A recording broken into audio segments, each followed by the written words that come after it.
Je vous propose qu'on fasse comme sur les autres tables rondes, la session pitch, quoi. La présentation en mode pitch en une minute. On va commencer avec vous, Lucie. Si vous voulez bien présenter Actemium Iren.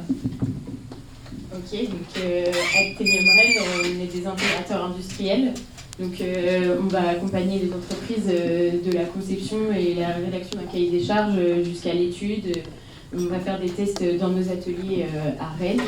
Et on fera ensuite l'installation et la mise en service. Donc nos domaines d'études sont assez larges. On fait l'automatisme, la mécanique, l'électrique et la robotique également.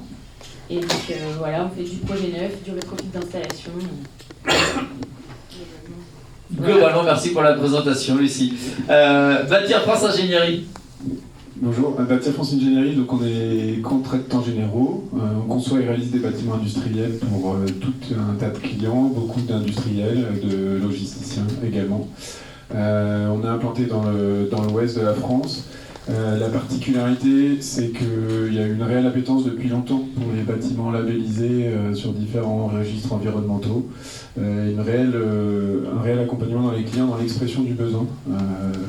Vraiment d'aller interroger nos clients arrivent souvent avec une idée, un imaginaire du bâtiment qu'ils souhaitent avoir. Et nous, notre enjeu, c'est vraiment d'aller challenger cette vision pour aller chercher l'expression du besoin principal. Voilà. Merci pour cette présentation. Votre société, l'avant d'après, Paul. Bonjour à tous, merci pour l'invite déjà. Donc chez l'avant d'après, en gros, on a une expertise de la low tech, que j'expliquerai du coup juste après, qu'on met au service de deux choses. On fabrique des objets issus de la démarche low tech, comme des marmites norvégiennes, on pourra en discuter pour le coup plus tard. Et on met ça au service des entreprises aussi, donc on peut faire, comme ici, des tables rondes, des conférences, des petits ateliers, et on peut même aller jusqu'au conseil pour accompagner du coup les entreprises dans une démarche low-tech. Merci pour cette présentation. Low-tech, on va en parler dans un instant. Moi, ma première question, c'est vrai que elle est celle-ci, c'est qu'on est dans un monde où l'urgence climatique redéfinit nos priorités, que ce soit professionnellement ou personnellement. Est-ce que vous pensez que l'entrepôt de demain sera avant tout un hub technologique ultra connecté ou alors justement une structure sobre, optimisée par le bon sens, parce qu'on parle aussi de bon sens quand on doit optimiser, et la collaboration, histoire de donner le temps un peu à la table ronde, Guillaume? Moi je pense que ce sera les deux. C'est ça aujourd'hui la low-tech, c'est réussir à répondre aux justes besoins, et donc ce sera un bâtiment qui aura un process bourré de techno, parce que c'est là qu'est la valeur ajoutée d'un bâtiment, et l'enveloppe en tant que telle sera la plus frugale possible. Lucie? Moi je suis plutôt d'accord avec Guillaume, et je pense qu'avant tout il faudra que l'industrie elle soit pensée d'abord de manière assez simple pour ensuite aller apporter les technologies qui vont permettre d'accompagner cette solution. Et que... Très bien, Paul?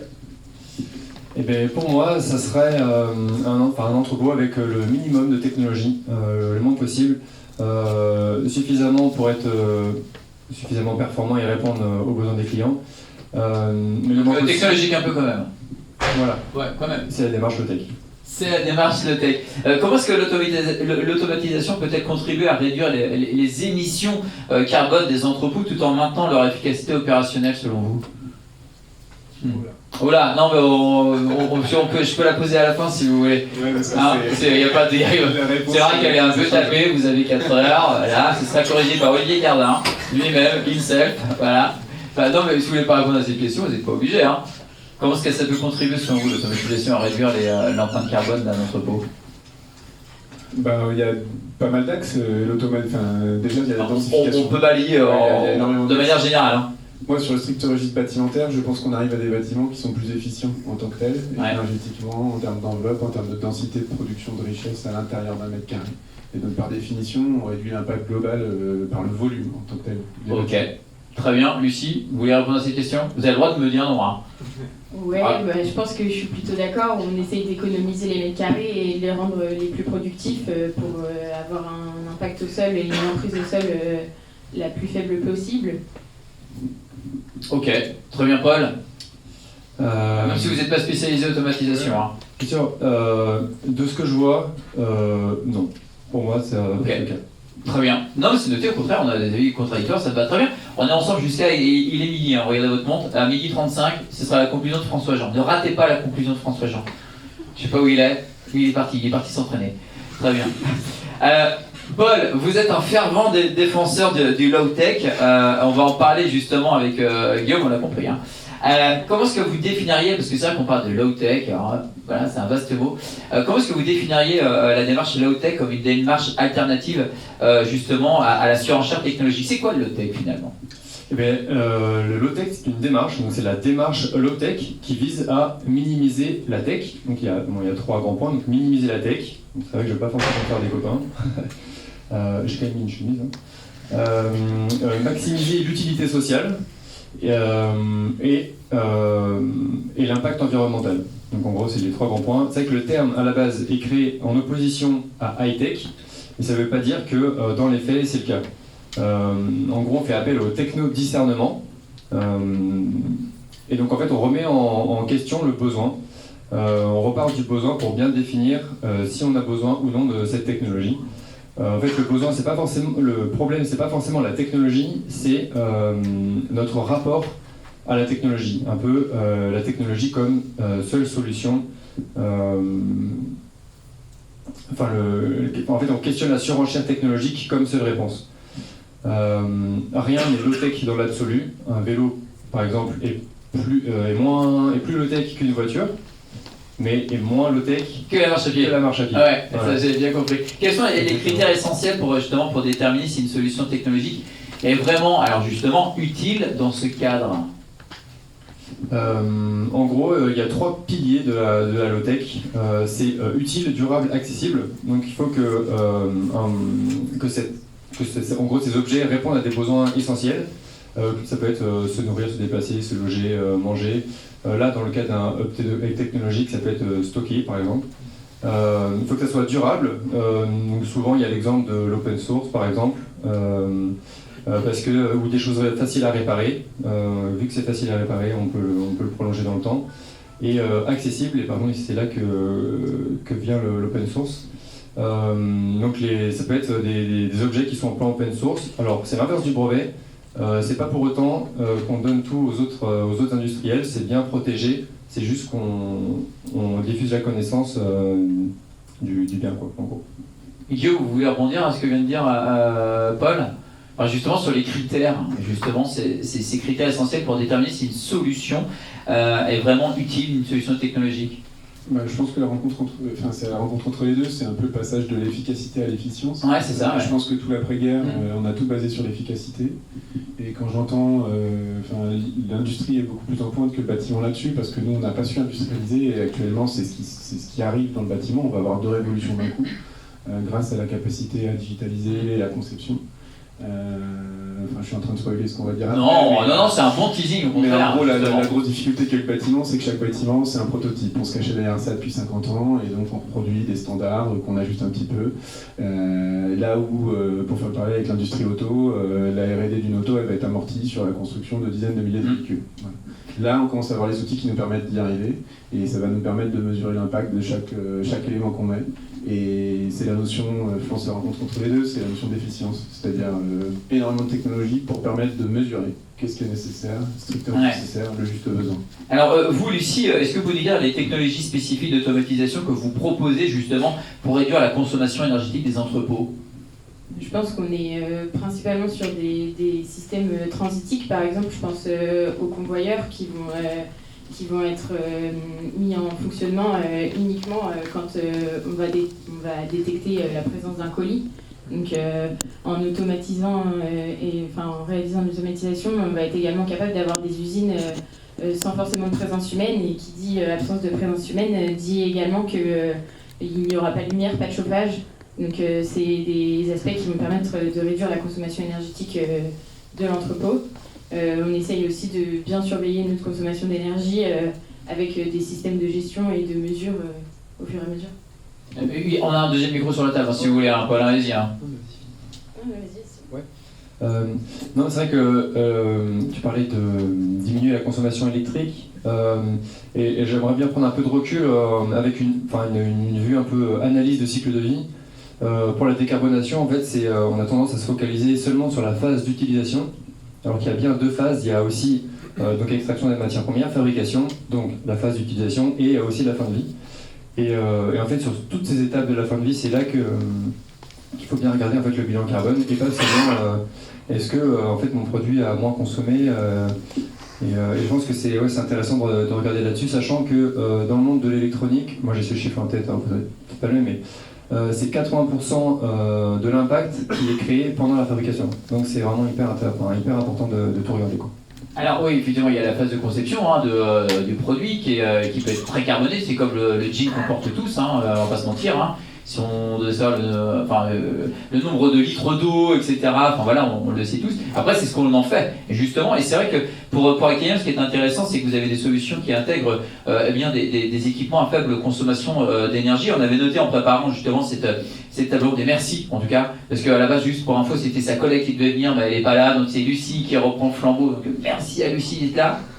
Donc on a noté les convoyeurs motorisés en courant continu ou encore les modules de stockage dynamique, c'est ça? Oui, c'est ça, exactement. Donc des modules de stockage dynamique où on va penser notre stockage en fonction de la consommation du produit. Donc un produit qui va être utilisé très peu va être stocké plutôt en bas de ces stockages dynamiques et on va consommer plus d'énergie pour aller le chercher, mais comme il est sorti moins de fois, il aura un impact énergétique plus faible, alors qu'un produit qu'on vient chercher tous les jours, on va plutôt le mettre en haut de la pile pour pouvoir le récupérer facilement sans consommation d'énergie.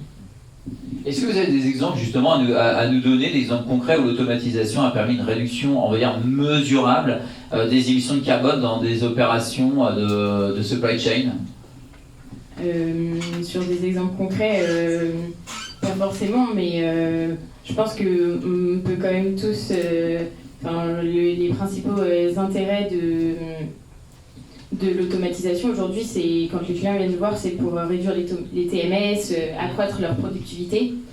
Et donc aujourd'hui, c'est pas forcément l'impact carbone qui est sollicité en premier lieu, mais dans les systèmes d'automatisation qu'on va proposer, on va pouvoir réduire cet impact carbone. Je pense notamment quand on vient automatiser du filmage, par exemple, on va réduire la consommation de film. Si on met en place une scotcheuse automatique, la quantité de scotch utilisée, elle va être mesurée, donc on va intervenir sur les ressources premières, les consommables, et ça va permettre de réduire l'impact. Et comment est-ce que vos projets soutiennent justement, parce que vous travaillez avec des entreprises qui ont justement des objectifs de neutralité carbone, comment est-ce que vous soutenez ces objectifs-là? Notamment Actemium Tour, dont Laura fait partie. Ils ont mis en place des outils assez innovants que l'ensemble d'Actemium va pouvoir utiliser, parce que Actemium c'est un grand groupe, je ne l'ai pas spécifié tout à l'heure, mais on est un peu présent dans toute la France. Donc on échange aussi beaucoup entre nous en fonction des besoins des projets clients. Et donc Actemium Tour, ils ont créé Actemium Carbon Tool.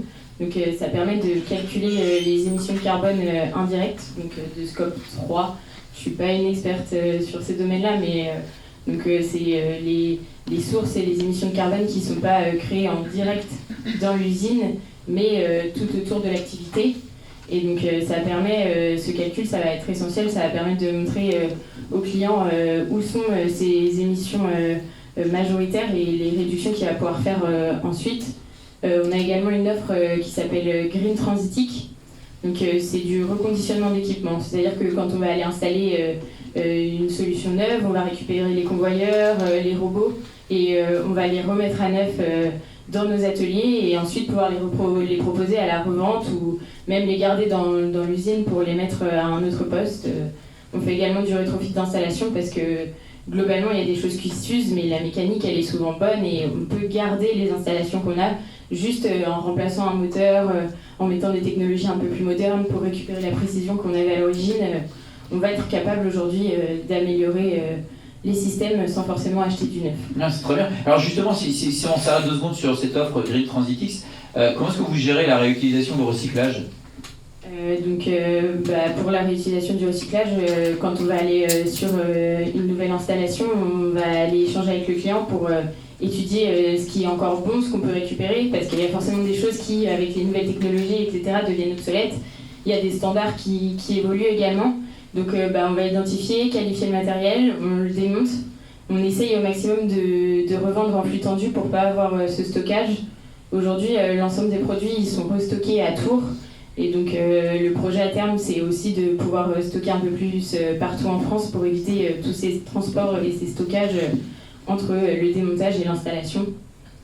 Est-ce que vous avez des exemples, justement, parce qu'en préparant cette table ronde, on parlait de Chronopost et de Decathlon, est-ce que vous avez justement ces deux exemples, vous pouvez nous expliquer les avantages économiques de l'utilisation d'équipements reconditionnés dans les entrepôts de Decathlon et de la Poste?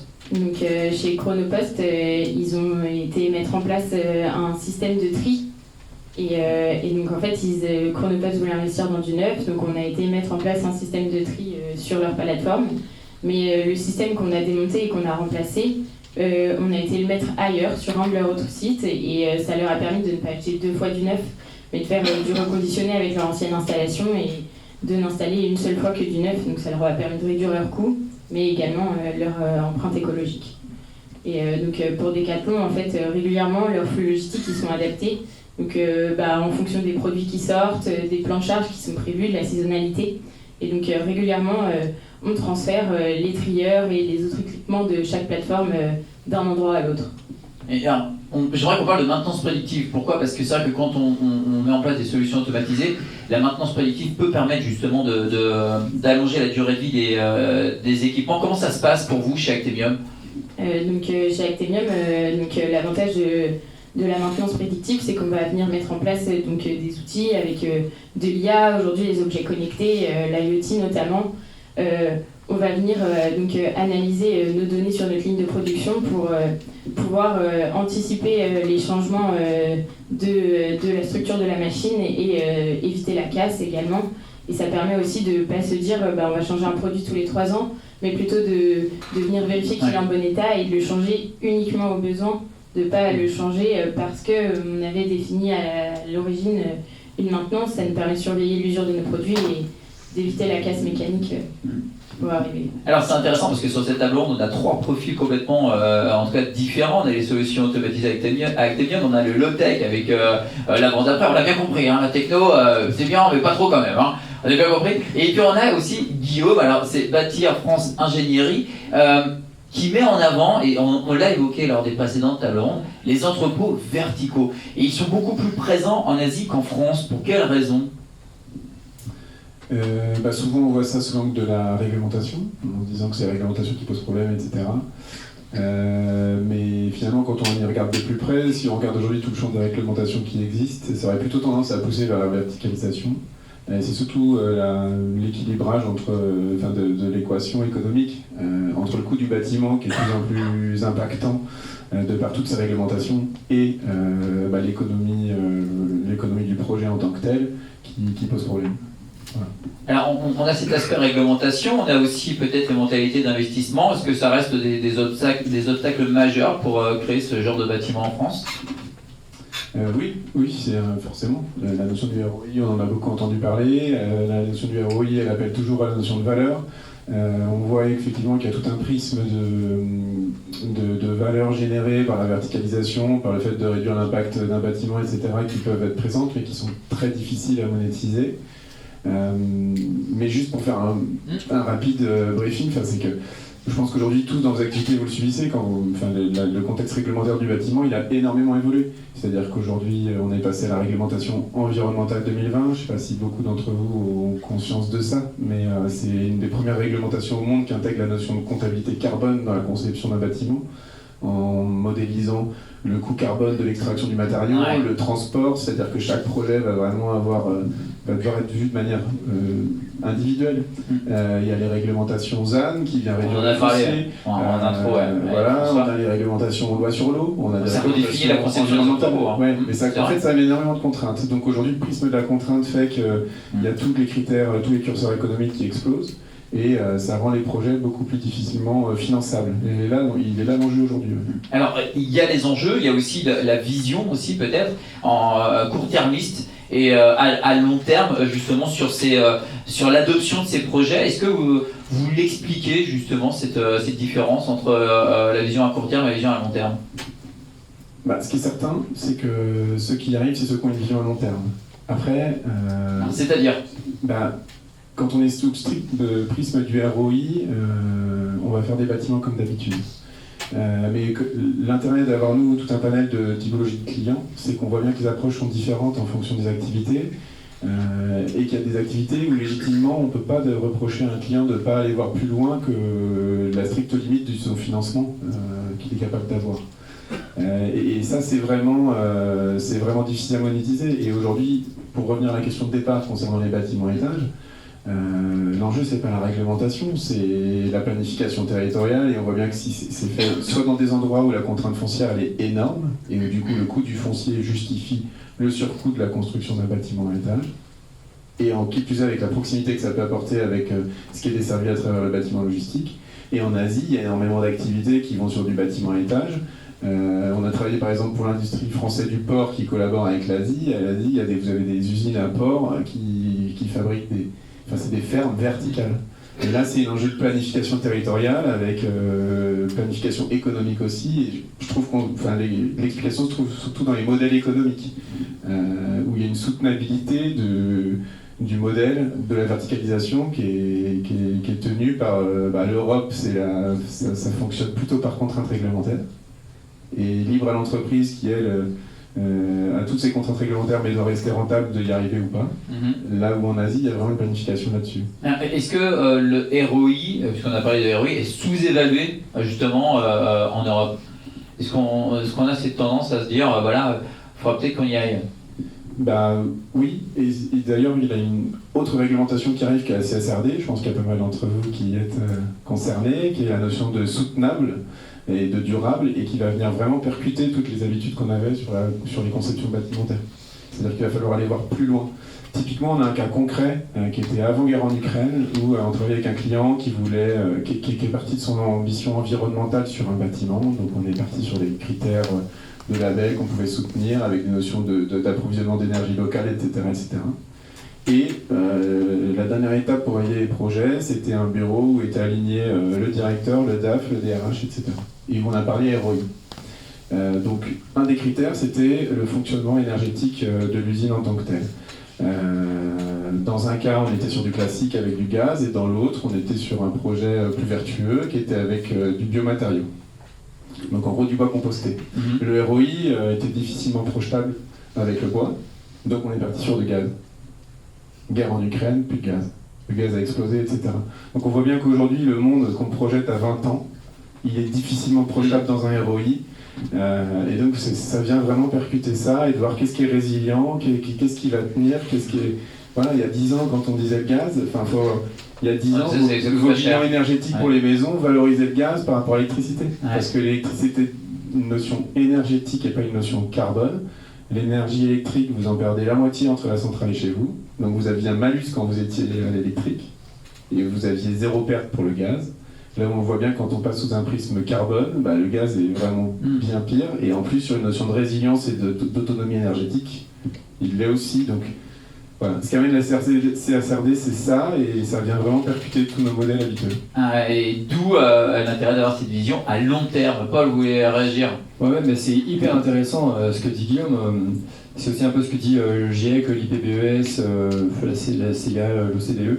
En fait, on bascule d'un monde de l'abondance, qui est stable, vers un monde qui est pauvre en ressources et qui est fluctuant. Quand on part de là, on va donc dans un monde qui est en abondance et qui est stable, on va chercher à faire de la performance et de la compétition. Et les contraintes qui sont hyper contraignantes arrivent aussi pour un peu faire cette transition vers ce monde qui va être vachement plus fluctuant. Comme on dit du jour au lendemain, ok, il n'y a plus de gaz, qu'est-ce qu'on fait? Si je prends sur les matériaux aussi, il y a vachement de dépendance par rapport au pays. Je sais que la Chine est leader mondial dans 15 matériaux, dont 7 en quasi-monopole. Afrique du Sud, le Chili, cobalt, lithium, c'est des trucs qu'il faut avoir pris en compte. Le cuivre même, dans les stocks identifiés à consommation constante, dans 38 ans, potentiellement, il n'y en aura plus quoi. Potentiellement. J'ai bien dit, stock identifié et à consommation constante. Donc ouais, c'est aussi pour ça que ça vient faire un peu cette transition, même si c'est un peu embêtant aujourd'hui, quoi. Alors, très clairement, vous dites que les contraintes sont nécessaires. La réglementation est nécessaire, même si c'est contraignant, mais c'est un mal pour un bien. en tout cas, et ça oblige, si je comprends bien, donc à avoir une vision sur le long terme, c'est ce que disait Guillaume. Oui, et c'est vrai que dans un monde qui est fluctuant et pauvre en ressources, l'idée c'est pas d'être performant, mais c'est d'être robuste. Voilà. Alors justement, j'aimerais qu'on parle de mutualisation. On a parlé de zone d'activité aussi. Est-ce que vous, Guillaume, nous partager un exemple concret d'un projet de mutualisation dans les zones d'activité? Je sais que vous travaillez en ce moment avec eux. C'est E3IR. Oui, E3IR, donc c'est le projet qui a été Avec le PASCA. Avec le PASCA et IDEA. Dont la genèse est de réfléchir à quid entre le bâtiment de stockage, on va dire classique, où on consomme de la surface à gogo, et le bâtiment un peu totem, qui est le bâtiment à étage. Et justement, dans toutes les réflexions qu'on a évoquées avant, de chercher à trouver le gisement de valeur qu'il y a au milieu entre les deux. Parce que clairement, le bâtiment à étage aujourd'hui, quand bien même on identifie qu'il y a une pénurie de foncier, le business model pour être capable de se le financer, il est quand même complexe. Voilà. Donc, en tout cas, ce qui est certain, c'est que dans le cadre de ces recherches, ce qu'on se rend compte, c'est que le plus dur, la plus grosse inertie, c'est de maîtriser les données d'entrée. Que ce soit comme pour le bâtiment, où la difficulté, c'est d'avoir les données d'entrée, où on travaille, comme je vous l'expliquais tout à l'heure, du fait qu'on soit dans l'incapacité de refaire un jumeau numérique à chaque fois par le passé, on travaille sur des standards qu'on reproduit, et donc clairement, on a la certitude qu'on répond à la contrainte, mais on est loin d'être certain que ce soit de manière la plus efficiente. Et du côté de IDEA, il y a cette réflexion sur le besoin premier, vraiment réidentifier. Et ça, c'est un très gros travail pour chercher où est la valeur finalement. On en revient toujours à ça, vous l'avez beaucoup dit tout à l'heure, mais où est la valeur de l'usage du bâtiment.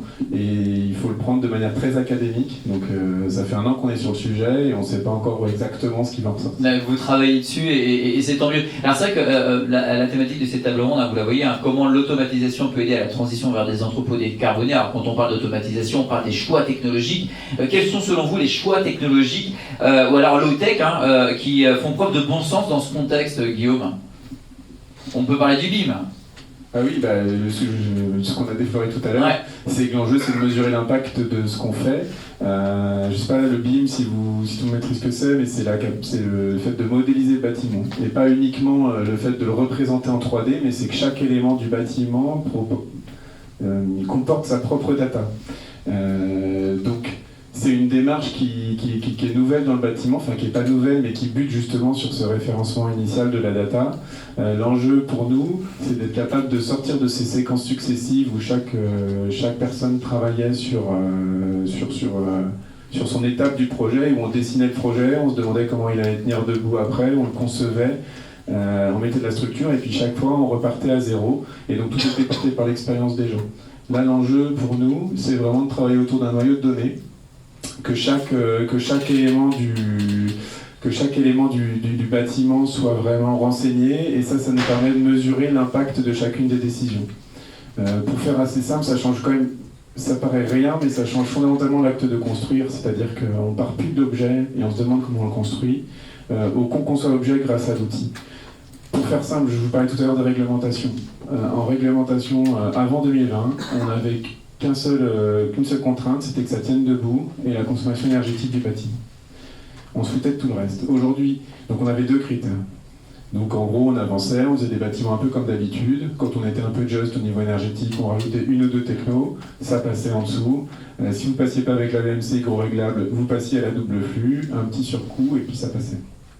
Aujourd'hui, quand on superpose les critères qu'on doit piloter avec toutes les réglementations, on arrive à piloter 8 critères qui interagissent entre eux. Et 8 critères qui interagissent entre eux, ça devient 28 interconnexions. Donc clairement, on n'arrive plus on n'est plus capable de faire comme avant. Aujourd'hui, la réglementation environnementale, elle a imposé ses contraintes de mesurer ça. Les critères qui sont mis ne sont pas encore beaucoup plus contraignants qu'avant.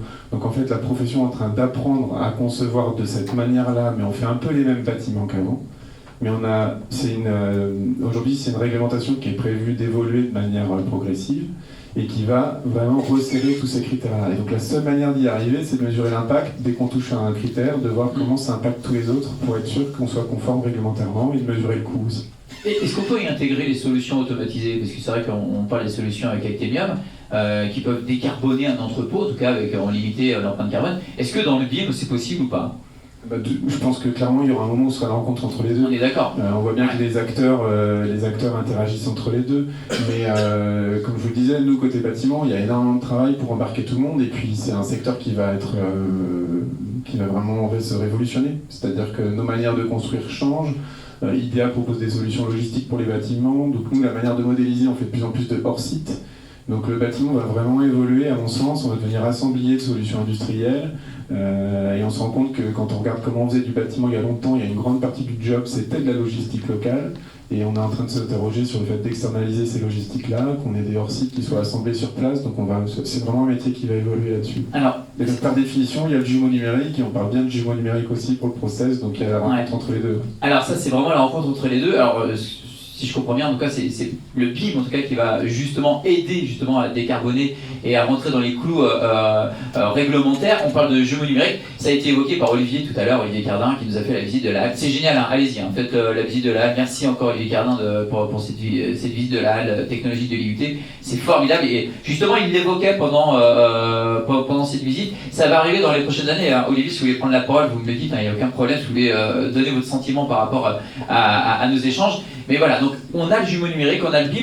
Maintenant, moi j'aurais juste revenir sur l'approche low-tech parce que c'est intéressant, c'est la rencontre entre justement les ressources bas carbone et les ressources, on va dire, enfin pas les ressources, mais les solutions qui peuvent être très carbonées. Est-ce que vous avez, vous, des exemples concrets, Paul, où une démarche low-tech a surpassé justement les solutions high-tech en termes d'efficacité et de durabilité ? Alors pour revenir un peu à ce que disait Guillaume, c'est vrai que la première étape c'est de savoir de quoi on parle. Donc c'est pas nous qui les avons accompagnés, mais des confrères dans un hangar. Il y avait 1000 mètres carrés à peu près. Pour chauffer 10 personnes, ils avaient mis donc des aérothermogaz, voilà, sur le toit. Donc il y en avait pour 2400 € par an et ça consommait 28 000 kWh par an. Donc c'est assez énorme pour que ces 10 personnes puissent travailler confortablement dans le hangar. Et donc en fait ils sont repartis du besoin. Quel est le besoin? C'est que ces personnes en fait puissent travailler dans une température confortable. Est-ce que vraiment il y a besoin de chauffer l'air? Eh bien non, pas forcément. Et donc en fait ils sont partis sur des vêtements chauffants. En gros ils ont mis un pull. Bon, très bien. En laine. Des vêtements chauffants. En laine. Et donc en plus ils ont fait des gains financiers, plus que pour 60 € par an. Et puis un gain de confort en plus parce qu'ils peuvent régler la température, des trucs comme ça.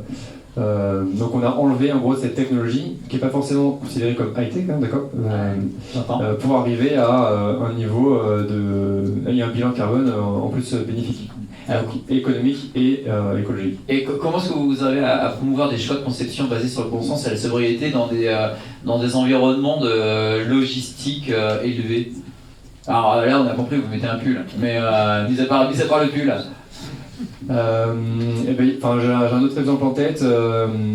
Alors c'est dans une chaîne de production, c'est peut-être moins la logistique, mais un entrepôt qui avait en fait un bras automatisé avec une caméra et dans un milieu humide. En fait, cette caméra est tombée 4 fois par an en panne, ce qui était hyper gênant parce que la ligne de production du coup s'arrêtait et c'était vraiment un truc essentiel.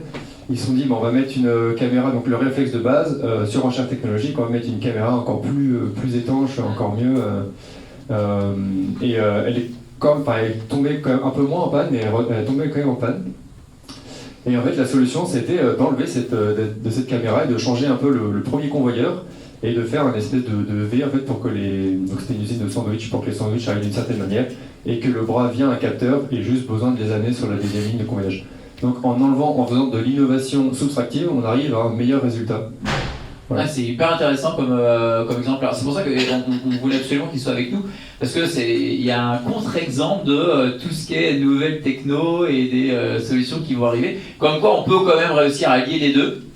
Et puis, si besoin, vous mettez un pull. Moi, c'est ce que j'ai retenu aussi quand même. Faut pas déconner, Paul. Faut pas déconner. Des fois, il suffit de choses simples, voilà. Mais ça marche très bien.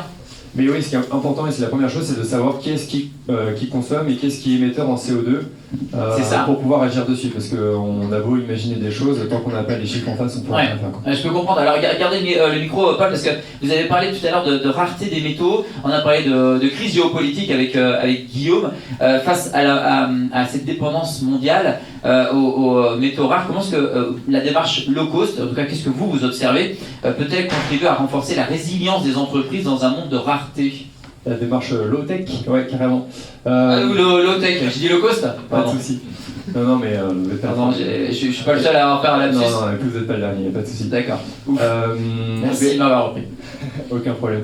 En fait, si on arrive à un niveau de technologie plus bas, forcément, il y a moins de technologie, moins de métaux rares, et moins de dépendance.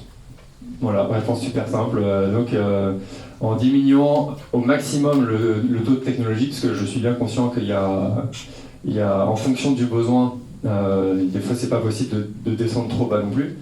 Et ben voilà, on arrive à avoir moins de dépendance et du coup d'être plus robuste, ce qui est hyper important pour le monde d'aujourd'hui, demain, quoi. Très bien, merci. Est-ce que vous avez des questions à nos invités? N'hésitez pas. N'hésitez pas à vous lever la main, on peut se donner 3-4 minutes. Oui, Olivier, allez-y. Tu m'as invité à participer. Voilà, grand plaisir. Ah, par contre, on a que 5 minutes, hein, Olivier, je te préviens. Non, mais au contraire, grand plaisir. Non, j'ai un point qui n'a pas été abordé et qui nous passionne en ce moment. Voilà, on essaye toujours de prendre un petit coup d'avance et les énergies renouvelables, les problèmes de remplissage de camions, par exemple dans les transports, les problèmes globalement de collaboration, multi-acteurs, multi-échelles, ou alors avec des systèmes un peu hétérogènes, par exemple la production d'énergie, quand on est producteur de biens, c'est pas la même chose. En fait, l'automatisation, elle peut peut-être nous aider aussi sur l'opportunisme. C'est-à-dire que l'automatisation, on le voit beaucoup comme on standardise et on prend un process qui va toujours faire exactement la même chose. Ça, c'est la vision années 70 en fait. C'est la vision 70, là où on va mettre des roues partout, on va éteindre la lumière, il n'y aura plus d'humain. Mais en fait, l'automatisation, c'est aussi l'automatisation du traitement d'informations, la vision plus large du contexte, du périmètre, et être capable peut-être aussi, dans les flux automatiques, de donner, et avec l'automatisation du moyen en lui-même, de la manutention en elle-même, de permettre d'amener des nouvelles opportunités pour réussir à être plus efficace. Et plus efficace en coordonnant, en travaillant avec son voisin et en permettant de mutualiser. Donc en fait, l'opportunisme, à mon avis, est aussi une des voies de la réduction de l'empreinte par l'automatisation. Alors ça c'est hyper intéressant. Est-ce que ça fait partie, et merci pour cette remarque Olivier, est-ce que ça fait partie du projet E3IR? Oui, c'était le rebond que j'avais proposé, c'est que en fait d'ailleurs la réponse ne devait pas paraître claire parce que c'est vrai qu'on va un peu plus vite que... Ah non, alors là, Guillaume, j'ai tout mon temps, hein, franchement. Mais c'était ce que je cherchais à exprimer, c'est-à-dire que qui dit mutualisation, dit déjà d'être capable de collaborer, de permettre le même langage. Et là où je trouve qu'il y a un effet miroir sur le BIM, c'est que le BIM aujourd'hui, c'est le réceptacle de toutes les professions bâtimentaires. Je ne sais pas qui autour de la table, enfin dans l'amphi, a déjà géré les travaux chez lui, ne serait-ce que sur du particulier, mais les différences de vocabulaire, de langage, quand vous gérez des artisans, le maçon qui a des réglementations et qui a des règles au centimètre, le plombier qui va faire de la high-tech avec l'électricien, avec les lots techniques, le menuisier qui va être au millimètre. Donc rien qu'à l'échelle du bâtiment, je trouve qu'on a un petit côté démonstrateur, entre guillemets, et même dans une entreprise comme la nôtre, c'est qu'à travers ce qu'on est en train de faire là, et pour lequel on a eu un prix cette année, donc c'est dire, alors qu'on a l'impression que l'IA, etc., va faire énormément de choses, ce qui est le cas, mais on se rend compte que l'IA, pour qu'elle puisse travailler, il faut déjà qu'il y ait de la donnée. Et rien qu'administrer la donnée et de sortir des silos métiers, c'est-à-dire que nous, la manière dont on faisait le métier il y a encore quelques années, c'était un concepteur qui dessine, qui est très expérimenté, donc il a ses standards en tête, donc il ne va pas faire n'importe quoi en termes de structure, etc. Après, il y a quelqu'un qui dessine de manière plus aboutie. Après, il y a quelqu'un qui va le chiffrer. Donc, on a encore des gens qui mesuraient, qu'on mesure à l'ordinateur ou qu'on mesure avec une règle. Dans tous les cas, d'un point de vue valeur, ça paraît dingue, mais c'est encore ce qu'on faisait, etc. Parce que chacun a ses contraintes, chacun a ses silos. Et donc, rien que le fait d'homogénéiser la pratique, de travailler sur la même donnée, ça permet de ne pas avoir ces ruptures de flux, que chacun travaille sur la base du travail de celui d'avant, etc., etc., etc. Et accessoirement, qu'à la fin d'un projet qu'on aura renseigné complètement en termes de matériaux, etc., plutôt que de repartir de zéro sur le projet d'après, qu'est-ce qu'on faisait à peu près, où toute l'expérience était dans la tête de l'humain et pas dans la machine, qu'on puisse repartir d'un projet qu'on refaçonne plutôt que de repartir de zéro. Et je pense que c'est ce qu'on vit avec nos clients industriels, c'est ce qu'on vit. Enfin, l'enjeu, c'est de désiloter parce qu'on était dans l'efficacité, chacun avait son standard, chacun avait une réponse hyper efficace, mais on ne savait même plus pourquoi c'était efficace, ça marche, et c'était open bar un petit peu. Alors justement, j'en viens à ma dernière question et je trouve que c'est une très bonne transition parce que selon vous, quelles sont les bonnes pratiques collaboratives? Donc, je parle entre acteurs, que ce soit ingénierie, j'ai noté, logistique, automatisation, seraient nécessaires pour réinventer les entrepôts de demain. Ce sera ma dernière question. Ok, je vais juste faire un petit allez-y, Paul. réponse. Il y avait 3 grands principes qui sont hyper importants pour demain. C'est en effet les énergies renouvelables, l'efficacité énergétique et la sobriété. À peu près un tiers. On ne peut pas que faire de la sobriété, que faire de l'efficacité énergétique, que faire des énergies renouvelables. Il faut les 3 pour y arriver. Et pour la collaboration, bah oui, ça c'est sûr que c'est un sacré sujet. Et je pense qu'il faut une tierce personne qui chapeaute un peu le truc. J'ai un petit exemple rapide. À Concarneau, il y avait un ramassage de bus scolaires avec des soutes vides. Et une deuxième problématique, c'est que les maraîchers n'arrivaient pas à faire venir dans le centre-ville tous leurs fruits et légumes. Mais ils se sont dit, on va juste mettre les cagettes en fait, dans les soutes vides des bus et ça va ramener dans le centre-ville. Donc démarche low-tech ou mutualisation. Mais je pense que cette tierce personne qui est là et la ville de Concarneau est quand même importante. Donc là, à voir, je connais pas bien le milieu. Très bien. Sur ces pratiques collaboratives, dites-moi. Je pense que Lucie. on est plutôt d'accord qu'il faut tous qu'on échange tous ensemble et dès le début d'un projet, il faut que tout le monde soit impliqué. Ça revient un peu à ce qui a été dit sur la deuxième conférence, mais il faut qu'il y ait un maximum de personnes qui soient impliquées dès les débuts du projet pour qu'on puisse tous ensemble prendre bien conscience des complexités de chacun, des contraintes qu'il y a dans tous les métiers. Guillaume. Et puis, je pense que j'ai encore une dernière question aussi, mais ce sera pour Guillaume. J'ai même oublié la dernière question d'ailleurs. On verra. On parle des pratiques collaboratives et je trouve que c'est hyper intéressant ce que vient de dire Olivier parce que la mutualisation, j'ai l'impression que c'est le step d'après. Mais c'est ça, on est d'accord. Ça fait 1 an avec le Pascal, avec IDEA, qu'on est déjà dans la démarche collaborative de voir de quoi on parle. Et c'est fou de se rendre compte, on a dû faire un exercice qui s'appelle l'état de l'art. Et je peux vous dire, pour un ingénieur bâtiment ou un architecte, dire que c'est quoi un bâtiment, c'est pas simple. C'est pas si simple que ça de tout ressaucissonner parce qu'en fait, ce qu'on apprend à l'école, c'est des standards, on reproduit des modèles standards. Enfin, moi, pour le coup, l'école d'ingénieur bâtiment, on sait comment ça marche la structure, etc., etc. Mais après, ce que nous apprend l'entreprise, c'est à créer des réflexes de réponse et on a l'habitude de proposer des réponses. Donc, mais de revenir décortiquer qu'est-ce qu'un bâtiment, à quoi il doit répondre et pour être au juste besoin, c'est un exercice difficile. Pour le logisticien, c'est pas un exercice facile non plus. Et on a Pascal qui nous accompagne là-dessus pour la méthodologie et c'est intéressant. Alors je ne vous posais pas la dernière question puisque je voulais savoir, selon vous, à quoi allait ressembler un entrepôt décarboné dans 10 ans, entièrement automatisé. Je ne vous pose pas la question, vous venez quasiment de répondre. C'est pas simple, on ne sait pas trop. Un truc que j'ai pas glissé, c'est que il y a un truc que j'aimerais surtout pas, c'est de donner ce côté donneur de leçons sur comment on devrait faire les J'entends bien. C'est aujourd'hui, ce que je veux dire, c'est que si on regarde le prisme des réglementations, en tant que citoyen, c'est quand même désirable. Le fait de se dire qu'on sacrifie plus un département tous les 10 ans, qui accessoirement demain sera peut-être plus un champ, et quand on en aura besoin, etc. Ce qui est le plus dur, c'est la rencontre avec les modèles économiques qu'on a pour réussir à faire des bâtiments plus efficaces. Mais en tout cas, il y a énormément de gisements d'économie. Alors, je ne sais plus le terme que tu as utilisé sur l'innovation pas additive, soustractive. Voilà, je trouve ça très intéressant. Il y a plein de choses à faire. Voilà. Merci à nos invités pour ces échanges. Merci donc à Lucie Aigron, Guillaume Davoulac et Paul Mouraz. Merci beaucoup. C'était pas simple en plus.